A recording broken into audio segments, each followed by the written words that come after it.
Hi hello friends, ಎಲ್ಲರಿಗೂ ನಮಸ್ಕಾರ. Welcome back to ನಯನ ಅಡುಗೆ. ನಾನು ನಿಮ್ಮ ನಯನ. ಫ್ರೆಂಡ್ಸ್, ಇನ್ನು ಯಾರೆಲ್ಲ ಹೊಸದಾಗಿ ನೋಡ್ತಿರೋರು ನನ್ನ ಚಾನಲ್ಗೆ ಸಬ್ಸ್ಕ್ರೈಬ್ ಆಗಿಲ್ವೋ ದಯವಿಟ್ಟು ಸಬ್ಸ್ಕ್ರೈಬ್ ಆಗಿ ಸಪೋರ್ಟ್ ಮಾಡಿ ಅಂತ ಹೇಳ್ತಾ ಇವತ್ತಿನ ರೆಸಿಪಿ ನೋಡೋಣ. ಫ್ರೆಂಡ್ಸ್, ಇವತ್ತು ನಾನು ಮಾಡಿ ತೋರಿಸ್ತಿರುವಂತಹ ರೆಸಿಪಿ ಬಂದು ಟೊಮ್ಯಾಟೊ ಕರಿ. ಚಪಾತಿಗೆ, ಪೂರಿಗೆ, ಅನ್ನಕ್ಕೆ ಸೂಪರಾಗಿರುವಂಥ ರೆಸಿಪಿ. ಫಟಾಫಟ್ ಅಂತ 10 ನಿಮಿಷದಲ್ಲಿ ಮಾಡ್ಕೊಳ್ಬಹುದಾದಂಥ ರೆಸಿಪಿ. ಇದು ತುಂಬಾ ಟೇಸ್ಟಿಯಾಗಿರುತ್ತೆ. ಫ್ರೆಂಡ್ಸ್, ವಿಡಿಯೋನ ಕೊನೆವರೆಗೂ ಸ್ಕಿಪ್ ಮಾಡಿದೆ ನೋಡಿ. ಇಷ್ಟ ಆದರೆ ಲೈಕ್ ಮಾಡಿ, ಕಾಮೆಂಟ್ ಮಾಡಿ, ಹಾಗೆ ಫ್ಯಾಮಿಲಿ ಫ್ರೆಂಡ್ಸ್ಗೂ ಕೂಡ ಶೇರ್ ಮಾಡಿ ಅಂತ ಹೇಳ್ತಾ ಇವತ್ತಿನ ರೆಸಿಪಿನ ನೋಡುವಂಥ ಸಮಯ. ಫ್ರೆಂಡ್ಸ್, ಇವಾಗ ನೋಡಿ 4 ನಾಟಿ ಟೊಮೆಟೊನ ಸಣ್ಣಗೆ ಈ ರೀತಿಯಾಗಿ ಹಚ್ಚಿ ಇಟ್ಕೊಂಡಿದ್ದೀನಿ ನೋಡಿ. ಮತ್ತು 4 ಮೀಡಿಯಮ್ ಈರುಳ್ಳಿನ ತೊಗೊಂಡಿರುವಂಥದ್ದು, ಸ್ವಲ್ಪ ರುಚಿಗೆ ಹಸಿಮೆಣಸಿನ್ಕಾಯಿ 4, ಒಂದು ದೊಡ್ಡ ಬೆಳ್ಳುಳ್ಳಿ, ಸ್ವಲ್ಪ ಕೊತ್ತಂಬರಿ ಮತ್ತು ಕರಿಬೇವು ತೊಗೊಂಡಿರೋವಂಥದ್ದು. ಮತ್ತು ನೋಡಿ ಒಗ್ಗರಣೆಗೆ ಸ್ವಲ್ಪ 1.5 ಸ್ಪೂನಷ್ಟು ಖಾರದ ಪುಡಿ, 1.5 ಸ್ಪೂನಷ್ಟು ಧನಿಯಾ ಪುಡಿ, 1 ಸ್ಪೂನಷ್ಟು ಜೀರಿಗೆನ ಕುಟ್ಟಿ ಪುಡಿ ಮಾಡಿದ್ದೀನಿ. ಮತ್ತು ಸ್ವಲ್ಪ ಅರ್ಧ ಚಮಚದಷ್ಟು ಅರಿಶಿನ ಕೂಡ ತೊಗೊಂಡಿದ್ದೀನಿ. ಮತ್ತು ಒಗ್ಗರಣೆಗೆ ಸ್ವಲ್ಪ ಕಡಲೆಬೇಳೆ, ಉದ್ದಿನಬೇಳೆ, ಸಾಸಿವೆ ಮತ್ತು ಜೀರಿಗೆನ ತೊಗೊಂಡಿದ್ದೀನಿ. ಫ್ರೆಂಡ್ಸ್, ಆದಷ್ಟು ನಾಟಿ ಟೊಮೆಟೊನ ತೊಗೊಳ್ಳಿ. ಟೊಮೆಟೊ ಕರಿ ಮಾಡೋದಕ್ಕೆ ತುಂಬಾ ಟೇಸ್ಟಿಯಾಗಿರುತ್ತೆ. ಅದಕ್ಕೋಸ್ಕರವಾಗಿ ಈಗ ನೋಡಿ ಒಂದು ಪ್ಯಾನ್ಗೆ ಎಣ್ಣೆಯನ್ನು ಹಾಕ್ಕೋತಾ ಇದ್ದೀನಿ. ಎಣ್ಣೆ ಚೆನ್ನಾಗಿ ಕಾದಾದ ನಂತರ ನಾವು ಸಾಸಿವೆ ಮತ್ತು ಜೀರಿಗೆನ ಸೇರಿಸ್ಕೋಬೇಕಾಗತ್ತೆ. ನೋಡಿ, ನಾನು ಫಸ್ಟು ಸಾಸಿವೆನ ಸೇರಿಸ್ಕೋತಾ ಇದ್ದೀನಿ. ಸಾಸಿವೆ ಎಲ್ಲ ಚಟಪಟ ಅಂತ ಅಂದಮೇಲೆ ನಾನು ತೊಗೊಂಡಿರುವಂಥ ಜೀರಿಗೆನ ಸೇರಿಸ್ಕೊತಾ ಇದ್ದೀನಿ. ಜೀರಿಗೆ ಕೂಡ ಚಟಪಟ ಅಂತ ಅಂದಮೇಲೆ ನಾವು ಕಡಲೆಬೇಳೆ ತೊಗೊಂಡಿದ್ವಲ್ಲ ಅದನ್ನು ಕೂಡ ಈಗ ನಾನು ಆ್ಯಡ್ ಮಾಡ್ಕೋತಾ ಇದ್ದೀನಿ. ಅದು ಚೆನ್ನಾಗಿ ಫ್ರೈ ಆದಮೇಲೆ ಸ್ವಲ್ಪ ಉದ್ದಿನಬೇಳೆನ ತೊಗೊತಾ ಇದ್ದೀನಿ. 1 ನಿಮಿಷ ಗ್ಯಾಪ್ ಕೊಟ್ಟು ಹಾಕ್ಕೊಳ್ಳಿ ಕಡಲೆಬೇಳೆಗೆ ಮತ್ತು ಉದ್ದಿನಬೇಳೆಗೆ. ಬಿಕಾಸ್ ಕಡಲೆಬೇಳೆ ಒಂದು ಸ್ವಲ್ಪ ನಿಮಿಷ ಜಾಸ್ತಿ ಟೈಮ್ ತೊಗೊಳುತ್ತೆ ಬೇಯೋದಕ್ಕೆ, ಅದಕ್ಕೋಸ್ಕರವಾಗಿ. ಮತ್ತು ನೋಡಿ, ಚೆನ್ನಾಗಿ ಇದಾದಮೇಲೆ ಸ್ವಲ್ಪ ಕರಿಬೇವನ್ನು ಕೂಡ ನಾನು ಹಾಕ್ಕೊಂಡು ಚೆನ್ನಾಗಿ ಜಜ್ಜಿ ಇಟ್ಕೊಂಡಿದ್ವಲ್ಲ ಬೆಳ್ಳುಳ್ಳಿ, ಅದನ್ನು ಕೂಡ ನಾನೀಗ ಅದಕ್ಕೆ ಆ್ಯಡ್ ಮಾಡ್ಕೊಳ್ತಾ ಇದ್ದೀನಿ. ಮತ್ತು ರುಚಿಗೆ ನೋಡಿ 4 ಹಸಿಮೆಣಸಿನ್ಕಾಯಿನ ತೊಗೊಂಡಿದ್ದೀನಿ ಅಷ್ಟೇ, ರುಚಿಗೆ ಮಾತ್ರನೇ. ಮತ್ತು ಹಚ್ಚಿಟ್ಟಿರುವಂತಹ ಈರುಳ್ಳಿನ ನಾನು ಅದಕ್ಕೆ ಸೇರಿಸ್ಕೋತಾ ಇದ್ದೀನಿ. ಚೆನ್ನಾಗಿ ಫ್ರೈ ಮಾಡ್ಕೊಳ್ಳಿ, ಚೆನ್ನಾಗಿ ಬೇಯಲಿ ಈರುಳ್ಳಿ ಎಲ್ಲನೂ. ಅಷ್ಟವರೆಗೂ ಚೆನ್ನಾಗಿ 1-2 ನಿಮಿಷ 3 ನಿಮಿಷ ಫ್ರೈ ಮಾಡ್ಕೊಳ್ಳಿ ಹೈ ಫ್ಲೇಮಲ್ಲೇ ಇಟ್ಕೊಂಡು. ಈಗಲೇ ಒಂದು ಸ್ವಲ್ಪ ಕರಿಬೇವನ್ನು ನಾನು ಸೇರಿಸ್ಕೊಳ್ತಾ ಇದ್ದೀನಿ. ಮತ್ತು ಸ್ವಲ್ಪ ಕೊತ್ತಂಬರಿ ಕೂಡ ನಾನು ಇದಕ್ಕೆ ಆ್ಯಡ್ ಮಾಡ್ಕೋತಾ ಇದ್ದೀನಿ. ಈಗಲೇ ಸ್ವಲ್ಪ ಕೊತ್ತಂಬರಿ ಆ್ಯಡ್ ಮಾಡೋದ್ರಿಂದ ತುಂಬಾ ಟೇಸ್ಟಿಯಾಗಿ ಬರುತ್ತೆ. ಅದಕ್ಕೋಸ್ಕರವಾಗಿ ಸ್ವಲ್ಪ ಆ್ಯಡ್ ಮಾಡಿಕೊಂಡು ನಾನು ಅದನ್ನು ಕೂಡ 1-2 ನಿಮಿಷ ಅದನ್ನು ಚೆನ್ನಾಗಿ ಕರಿಬೇವು ಮತ್ತು ಕೊತ್ತಂಬರಿನ ಚೆನ್ನಾಗಿ ಫ್ರೈ ಮಾಡ್ಕೊಂಡಿದ್ದೀನಿ.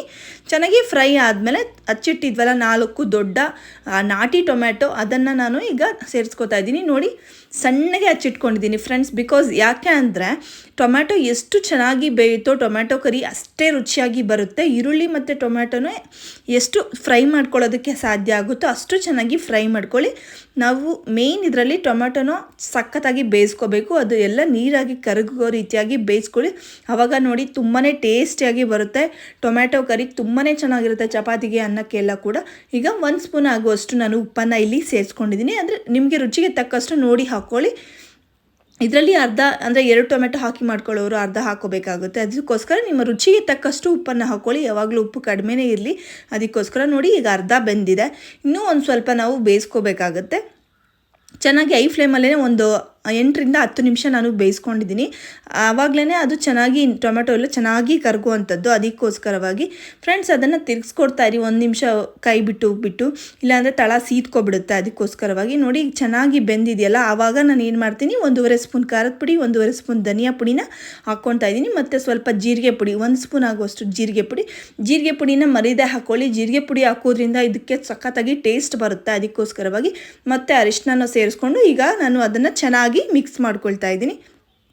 1-2 ನಿಮಿಷ ಹಸಿ ವಾಸನೆ ಹೋಗೋವರೆಗೂ ಚೆನ್ನಾಗಿ ಮಿಕ್ಸ್ ಮಾಡ್ಕೊಳ್ಳಿ. ಅದ್ರ ಹಸಿ ವಾಸನೆ ಎಲ್ಲ ಹೋಗಲಿ ಪೌಡರ್ದು. ಆ ರೀತಿಯಾಗಿ ನೋಡಿ ಈಗ ಚೆನ್ನಾಗಿ ಫ್ರೈ ಮಾಡ್ಕೊಂಡಿದ್ದೀನಿ 1-2 ನಿಮಿಷ. ಟೊಮ್ಯಾಟೊ ನೋಡಿ ಫ್ರೆಂಡ್ಸ್ ಎಷ್ಟು ಚೆನ್ನಾಗಿ ನೀಟಾಗಿ ಬೆಂದಿದೆ ಅಂತ ಹೇಳಿ. ನೋಡಿ, ಈಗ ಬೆಂದಾದಮೇಲೆ ಸ್ವಲ್ಪ ತೊಗೊಂಡಿರುವಂತಹ ಉಪ್ಪು ಮತ್ತು ಸ್ವಲ್ಪ ನಾನು ಮತ್ತೆ ಇದನ್ನು ಕೊತ್ತಂಬರಿಯನ್ನು ಹಾಕ್ಕೊಂಡು ಮತ್ತು 1-2 ಗ್ಲಾಸ್ ಆಗುವಷ್ಟು ನಾನು ನೀರನ್ನು ಅದಕ್ಕೆ ಸೇರಿಸ್ಕೊತಾ ಇದ್ದೀನಿ. ನೀರನ್ನು ಸೇರಿಸ್ಕೊಂಡು ಮತ್ತು ಚೆನ್ನಾಗಿ ಒಂದು ಒಳ್ಳೆ ಮಿಕ್ಸ್ ಮಾಡ್ಕೊಳ್ಳಿ. ಮಿಕ್ಸ್ ಮಾಡಿದ್ದಾದಮೇಲೆ ಒಂದು 5 ನಿಮಿಷ ಲೋ ಫ್ಲೇಮಲ್ಲಿ ಅದನ್ನು ಕುದಿಯೋದಕ್ಕೆ ಬಿಟ್ಬಿಡಿ. ನೋಡಿ, ಈಗ ನಾನು ಕುದಿಯೋದಕ್ಕೆ ಬಿಡ್ತೀನಿ ಒಂದು 5 ನಿಮಿಷ. ನೋಡಿ, ಈಗ ಎಣ್ಣೆ ಎಲ್ಲ ಚೆನ್ನಾಗಿ ಬಿಟ್ಕೊಂಡಿದೆ.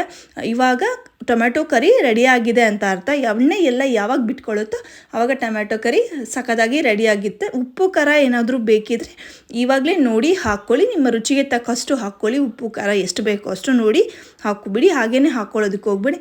ನೋಡಿ ಫ್ರೆಂಡ್ಸ್, 5 ನಿಮಿಷ ಲೋ ಫ್ಲೇಮಲ್ಲಿ ನಾನು ಬೇಯಿಸ್ಕೊಂಡಿದ್ದೀನಿ. ನೋಡಿ, ಈಗ ಚೆನ್ನಾಗಿ ಕರಿ ರೆಡಿಯಾಗಿದೆ. ಇದು ನೋಡಿ ಸಖತ್ತಾಗಿ ಎಷ್ಟು ಚೆನ್ನಾಗಿ ರೆಡಿಯಾಗಿದೆ, ಅಲ್ಲಿ ಎಣ್ಣೆ ಎಲ್ಲ ಬಿಟ್ಕೊಂಡಿದೆ ನೋಡಿ. ಈಗ ಕರಿ ರೆಡಿ ಆಗಿರುವಾಗ ನಾನು ಲಾಸ್ಟಲ್ಲಿ ಸ್ವಲ್ಪ ಕೊತ್ತಂಬರಿಯನ್ನು ಅದಕ್ಕೆ ಉದುರಿಸ್ಕೊಂಡು ಇಳಿಸ್ಕೊತಾ ಇದ್ದೀನಿ. ಈಗ ತಿನ್ನೋದಕ್ಕೆ ಟೊಮೆಟೊ ಕರಿ ಚಪಾತಿ, ಪೂರಿಗೆ, ಅನ್ನಕ್ಕೆ ರೆಡಿಯಾಗಿದೆ. ಇದನ್ನು ಸರ್ವ್ ಮಾಡ್ಕೊಳ್ಳೋಣ ಫ್ರೆಂಡ್ಸ್. ಇದೇ ರೀತಿಯಾಗಿ ಈಸಿ ಆ್ಯಂಡ್ ಟೇಸ್ಟಿ ರೆಸಿಪೀಸ್ಗೋಸ್ಕರ ನಾನು ಅಡುಗೆ ಚಾನಲ್ನ ಸಬ್ಸ್ಕ್ರೈಬ್ ಮಾಡ್ಕೊಳ್ಳಿ, ಫಾಲೋ ಮಾಡಿ, ಲೈಕ್ ಮಾಡಿ, ಶೇರ್ ಮಾಡಿ, ಫ್ಯಾಮಿಲಿ ಫ್ರೆಂಡ್ಸ್ಗೂ ಕೂಡ ಶೇರ್ ಮಾಡಿ. ಇದೇ ರೀತಿಯಾಗಿ ವಿಡಿಯೋ ನೋಡಿದ್ದಕ್ಕಾಗಿ ಧನ್ಯವಾದಗಳು ಫ್ರೆಂಡ್ಸ್. ಇನ್ನು ಯಾರೆಲ್ಲ ನನ್ನ ಚಾನಲ್ಗೆ ಸಬ್ಸ್ಕ್ರೈಬ್ ಆಗಿಲ್ವೋ ದಯವಿಟ್ಟು ಸಬ್ಸ್ಕ್ರೈಬ್ ಆಗಿ ಸಪೋರ್ಟ್ ಮಾಡಿ ಅಂತ ಹೇಳ್ತಾ ಮುಂದಿನ ವಿಡಿಯೋ ಅಲ್ಲಿ ಸಿಗ್ತೀನಿ. ಅಲ್ಲಿವರೆಗೂ ಥ್ಯಾಂಕ್ ಯು, ಬಾಯ್ ಎಲ್ಲರಿಗೂ.